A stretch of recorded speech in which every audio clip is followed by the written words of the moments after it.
Iubirii. Alături de mine în platou sunt toate mamele din Casa Mireasa, bună ziua doamnelor, și o parte dintre fete și îl mai avem aici alături de noi și pe Dani. O să vreau să vedem împreună câteva imagini cu reacții după cele discutate în live-ul din emisiune, în care și doamna Loredana s-a inflamat și o să vedem ce s-a întâmplat, pentru că spiritele s-au aprins foarte, foarte tare. Mireasa, măștile iubirii. Doamna Loredana nu o vede cu ochi buni pe Irina, iar șirul acuzațiilor a tot curs. Și pe mine și ce m-a deranjat, copilul ăla a spus că nu vrea să joace cu voi. De ce l-ai băgat în joc? Am văzut că el chiar n-a vrut să joace. Dar a zis clar că nu. L-am impus, l-am luat de mână, nu a vrut să se joace. Eu nu am știut că el să nu mă se ignori joacă. din momentul ăsta. Te Și rog frumos și nu vorbiți cu mine. Nu vorbeam cu tine, vorbeam de copilul meu și de un joc. În momentul în care suntem la masă. Hai gura! Doamna Loredana. Nu, n-am ce discuta cu tine. Te întorci cu spatele și mă Nu eviți. vorbiți cu mine despre mine în momentul în care eu sunt la masă. Pentru mine ești nimic. Pentru mine ești un zero barat care face TikTok și a venit aici să ridice pe spatele tuturor. Hai, lasă-mă. M-am așteptat la mai mult la dumneavoastră. Și eu la tine. Mai fă un ceva mai dezbrăcat, mai sexy, mai... Vezi, poate mai ridici niște followeri. Pe bune, ai venit să te măriți, te ia tata. Irina se ducea alături de mame și plângea din cauza vorbelor aduse de doamna Loredana. Doamna Loredana mi-a zis acum afară, ești un nimic, ești zero, ce poți să faci videoclipuri pe TikTok goală? Am și eu părinți. Tu ești mamă. Rușine. Mamă ești. Nu, lăsați-mă, nu mă provocați, vă rog frumos. Nu. Irina, lasă, auzi, nu le lua, te rog. Irina?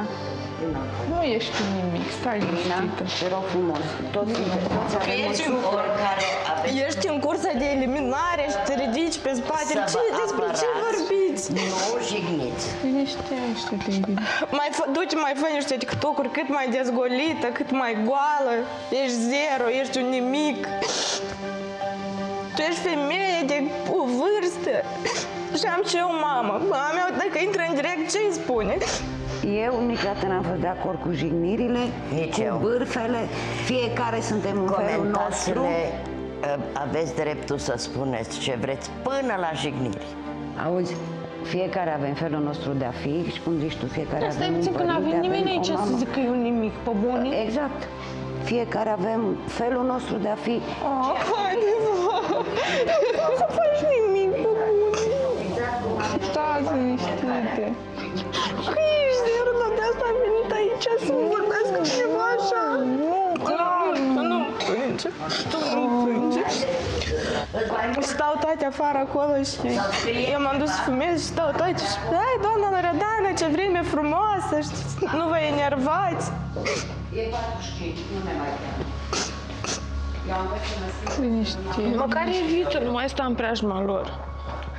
Măcar evitele, nu mai sta în preajma lor ca să nu mai simți lucrurile astea. Doamne, nici nu vreau să nu mai știu ce simt. Stai să am în situația ei, de jur împrejur să vorbească așa?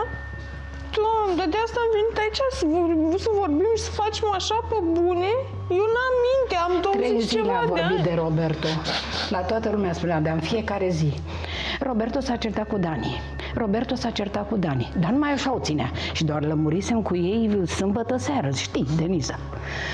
Și când am zis și eu că toate ați vorbit aici și până am zis și eu că dacă așa o să facă, dacă mai intră o fată, tot așa o să facă, s-a luat de mine la capricii. Nu aveți...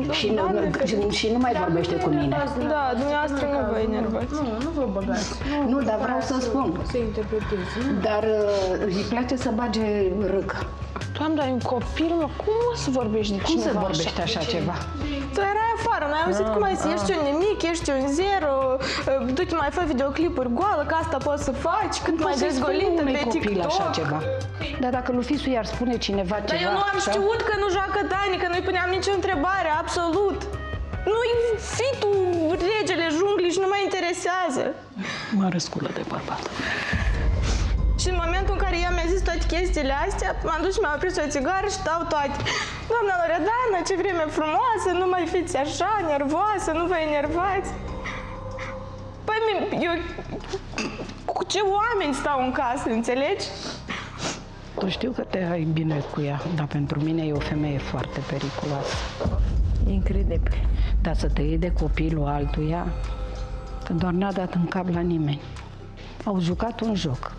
Vreți toți să vă jucați și după aia vă scoateți ochii și iese mai Dar am panoramă. început, Cătălina, să jucăm cu Andrei și cu Am Roberto. văzut. Și ei singuri au venit. Am văzut. Mă joc și eu, ca să ce? Axează-te pe tine și nu băga în seamă nimic, absolut nimic. Și să nu te mai afectezi. Dacă ignori, ai să te simți tu bine. Dar de la ce a plecat discuția asta, că nu mai știu. Ce e Ea zis tu lui spunea, Dani? ce am zis eu lui Dani, Da. l-am întrebat dacă a vrut să sărute pe Denis. Ah, ok.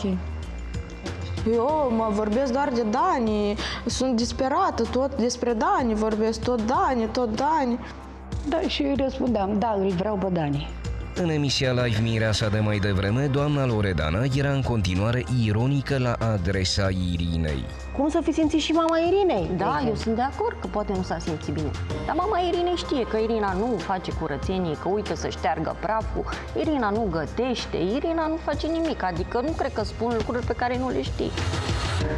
Mireasa, măștile iubirii. Doamnelor, ce aveți de împărțit? Și mă refer acum la doamna Loredana și la Irina. În primul rând aș vrea să lămuresc că din seara aceea de la Capricii, când i-am pus o întrebare doamnei Livia să mă lămurească cu ce a vrut să spună, dumnea ei nu a mai vorbit cu mine din momentul ăla, i-am respectat decizia, nu am deranjat-o cu absolut nimic și nu am vorbit nici măcar un singur cuvânt despre dumnea ei. Din asta să tragă telespectatorii concluziile. Da, doamna Livia, dumneavoastră n-ați mai vorbit cu doamna Loredana? Că eu am înțeles că exact Din invers. moment ce mă evita, ce să vorbesc? Mă evita. N-am cum să o evit, pentru Mă că locuim evita în pentru aceeași că cameră. mă lași pe mine să vorbesc, te rog frumos. Bineînțeles, bunica. Cu câteva serii înainte, eu dormeam chipurile și a început să spună despre... Nu, te rog frumos să mă lași. Ce este doamna Eleonora? Spuneți, vă rog frumos. Eleonora, Nu știu, că eu nu eram de față. Zice, de ce mai m-a pus mama săptămânii? Dacă tot angajata emisiunii face totul aici. Nu este nimeni angajat a emisiunii. Așa s-a referit la doamna Eleonora. Toată Și lumea am de tăcut din aici, gură. Și toată de atunci- lumea de aici, toți concurenții, ai antene nu, momentan. toți aveți contracte identice. Sunteți pe gratis aici? Identice. Sunteți pe gratis? Dar dumneavoastră sunteți pe gratis? Nu, mă simt angajat din moment ce iau un salariu aici. Păi, nu pretindeți așa ceva, pentru că nu sunteți angajați, sunteți concurenți într-un reality show. Este o diferență. Și pentru că știm cu toții că nu puteți să munciți în afara casei, Exact. dar în lunile astea facturile de acasă vin. Exact. Și atunci acel mic onorariu despre care faceți discuție Exact. acum este tocmai pentru acest lucru. La asta mă refeream. Nu sunteți angajați, sunteți concurenți într-un reality show M-am și aș vrea să exprimat greșit. înțelegeți treaba asta. Angajat înseamnă să ai carte de muncă. Nu, fără carte de muncă. Și eu cred că e momentul să abandonăm subiectul ăsta, pentru că nu face obiectul discuției noastre. De fapt, altele sunt lucrurile. Ați deschis un conflict pornind de la niște discuții între niște copii. Eu doar am cerut o lămurire în acel live. Nu i-am adresat niciun singur cuvânt, nu am jignit-o cu absolut nimic. Din momentul acela nu a mai discutat cu mine, i-am respectat decizia. Nu o să mă bag niciodată cu forța în sufletul cuiva. Dar acum aflu Dar noi că vorbim s-a despre stat- Irina acum. Nu, eu lămuream situația cu doamna Livia. Dar de ce nu vreți să vorbiți despre Irina? Nu mai mă plac nu mai fac plăcere. Și nu vreau să-mi fac rău singură. Am spus ce am avut de spus, am obosit. Da, a să spun. greșit? A greșit Irina? În ceea ce mă privește, din punctul meu de vedere, da. Da, are obsesie Irina Eu pentru așa Dani? am simțit. în fiecare zi, în fiecare cuplu, oricine ar fi fost dispus să o asculte, ea trebuia să vorbească despre Dani. Păi da, pentru că este prietenă cu Vi se pare la fel că Irina a încercat să vorbească doar despre Dani? Da. Eu personal, adică Denisa o mai întrebat-o pe Irina niște păreri. Și dacă i s-o cerut păreri, normal că și-o spus punctul de vedere. Ce consideră Asta am ea, spus și eu, asta i-am spus și doamnei Loredana. nu s-o trezit să vorbească singur. Dar ce e cu povestea asta? Că Irina a venit aici ca să-și crească contul de TikTok și că nu caută altceva decât că e zero barat, Pentru mine personal am spus. Pentru fiul mine dumneavoastră face TikTok. nu știu dacă face, acum probabil că nu. Da, în general Păi haideți să ne uităm apropo de chestiunea asta. Stați așa că am și conturile voastre, că m-am uitat peste ele chiar mai devreme. Irina la momentul ăsta are 5691 de followers. Și stați, sau urmăritori pentru cei care așa, și stați că vă spun imediat și la Dani, 23,9K, asta înseamnă aproape 24 de mii de followers, de urmăritori. Înseamnă că ceea ce să mai înseamnă de la el. de 5 ori mai mult, ceea ce înseamnă că Dani face mai mult TikTok decât Irina. Înseamnă că are mai mult succes. Acum întoarceți nu, pur și simplu. Ca să poți să ai succes pe TikTok, trebuie să îți placă, să faci conținut, să cauți asta, să vrei să fii remarcat, altfel nu ai cum să ajungi la astfel de performanțe. În ideea ce alte realizări are, adică în ideea asta am zis-o. A făcut altceva? Două cuvinte? Te rog. Doamna Loredana, și eu sunt mamă de băiat, suntem, cred că poate de aceeași vârstă. Nu, sunt mai mare. 45 fac eu pe 1 martie. Mulțumesc. Într-adevăr, dacă ar fi o situație gravă vis-a-vis de o persoană care nu ar fi ok față de băiatul meu, aș reacționa ca atare. Din punctul meu de vedere, sunteți un pic acidă și un pic prea mult. Nu mi se pare ok să jigniți. Zero, barat, nu ești Pentru mine nimic. personal, am zis, din punctul meu de vedere. Sunt de acord cu chiar și din punctul dumneavoastră de vedere. Ar trebui să faceți o diferență a vârstei dumneavoastră și a vârstei Irinei.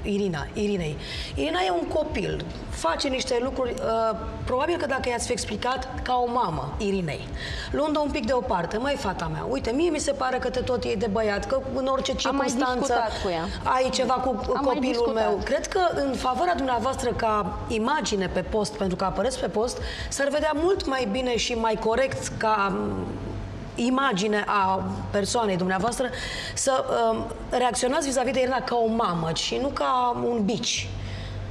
Înțelegeți? Ești zero, fă TikTok, dezbracă-te, fă striptease, mai aveați puțin și îi spuneați, înțelegeți? Nu dă bine pentru dumneavoastră ca mamă, ca părinte. Da, ca părinte, din punctul meu de vedere. Și greșelile nu sunt atât de mari și nu a fost un par în cap lui Dani, deci nu s-a întâmplat... Nu a fost, dar încearcă să... Sunt niște lucruri care vă deranjează vis-a-vis de băiatul dumneavoastră, corect, absolut.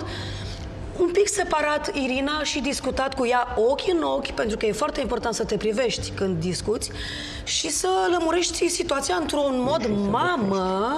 Și dacă eu am mai discutat cu ea... Nu cred că ați discutat atât de adânc și de intens cum ar trebui. Nu, n-am nimic cu niciuna dintre dumneavoastră, dar acum n-am putut să nu remarc faptul că în momentul în care doamna Livia vorbea cu Irina, i-ați spus să tacă din gură. Nu i-am spus să tacă din gură. Pentru că vă ridicați și veniți la... Să-i spun din nou ceea ce îi spusesem, să nu o mai includă în discuții, dacă n-a auzit bine. Pentru că și în platou a strigat la mine. Da, Irina procedează, se comportă corect, e ok să țipi, nu e nicio problemă.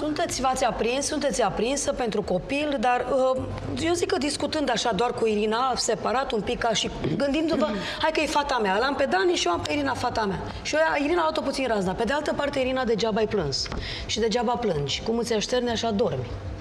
Asta este altă discuție și, într-adevăr, Minodora are dreptate aici. Vreau să lămuresc un pic situația asta. Nu ești o fată rea, se vede, dar în loc să te faci plăcută, te faci nesuferită. Devii nesuferită.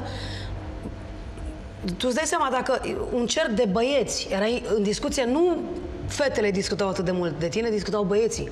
Mai grav, în general, băieții sunt în banca lor și nu sunt ca femeile la o bârfă. Înțelegi? Nu. Din punctul meu de vedere, nu are cum să treacă o femeie un bărbat.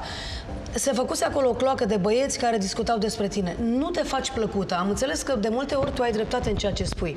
Tu nu faci muzica, nu știi să îți expui punctul de vedere. Ai de multe ori un aer de superioritate, un aer de călăștii pe toate. Dar în același timp, Minodora, s-ar putea, uite, ca bunii Livia să nu fie de acord cu tine, pentru că, uite, a simțit nevoia să ia apărarea. Vă rog, sigur. Pe bunii, și să o invite să vorbească atunci când pe e bunii ar cazul. trebui să o asculte toată lumea, pentru că de la bunii avem mulți de învățat, dânsa are o vârstă. Și cred că mai puțin expresia, dacă mi-e permis, bunii, că Dani ăsta nu e mare sculă de bărbat. Cu tot respectul, bunica. Da, și bunica a fost puțin, m-am supărat. S-a supărat, s-a enervat. Dar nu e o scuză, bunica. Acum nu-i scuzăm pe niciunul dintre cei de aici din casă, iertați-mi îndrăzneala, dar nici pe dumneavoastră. Ca părinte trebuie să fii un pic adunat și să fii un pic cerebral și indiferent de, adică până să scoți pe gură ca părinte ceva, pentru că cuvintele nu mai poți întoarce. Dor foarte tare. În momentul în care ai dat cu bățul în baltă și ai așa, nu mai ai ce să faci. Și trebuie să te ponderezi. Eu am învățat treaba asta, deși și mie mi-e greu, că și eu sunt, când e vorba mai ales de copil, o iau razna. Exact. Denisa, tu de ce ai plâns alături de Irina? Că ați plâns cot la cot. Pe de parte pentru că simțeam că ar fi vina mea. Eu de multe ori am mers la Irina și în multe situații am Tu ai inițiat așa. jocul acela și crezi că din cauza asta s-au întâmplat toate lucrurile? Și nu neapărat. Am inițiat jocul și faptul că vorbea de Dani era din vina mea. Eu mergeam să vorbesc cu ea despre subiectul Dani când eu eram într-o cunoaștere cu el. Acum înțelegi acea întrebare pe care am pus-o la Capricii din partea telespectatorilor care spuneau că ai două persoane care fac treburile în casă pentru tine și una dintre acele persoane era Irina. Practic, Irina, pentru că o ai prietenă pe Denisa, te-ai băgat unde nu-ți fierbe oala. Ai vrut tu să afli. Eu doar simțeam nevoia să mă descar la cineva. Nu voiam ca acel cineva să facă ceva pentru mine. Asta a fost decizia mea, spun întrebarea. Asta zic, că ceea ce era de făcut, făceam eu. Eu doar simțeam nevoia să vorbesc cu cineva, să mă descar la cineva, să văd lucrurile din altă perspectivă, cum eu poate nu reușeam la momentul ăla să le văd. Bine, și referitor la joc, ok, Dani nu a participat. Putea să-i spună Irinei că nu răspund la întrebare pentru că nu mă joc. Adică oricând, oricine poate să te întrebe ceva și fără joc și cu joc. Bun, vreau să vă zic așa. Am văzut care au fost reacțiile în casă în momentul în care unul dintre băieți a fost luat în discuție de către Irina, respectiv am văzut reacția doamnei Loredana. Și am auzit de foarte multe ori voci care spuneau, dar oare ce crede mama Irinei? Sau pe Irina care spunea, dar ce cred părinții mei? O să aflăm după pauză care este opinia mamei Irinei. Revenim în câteva minute.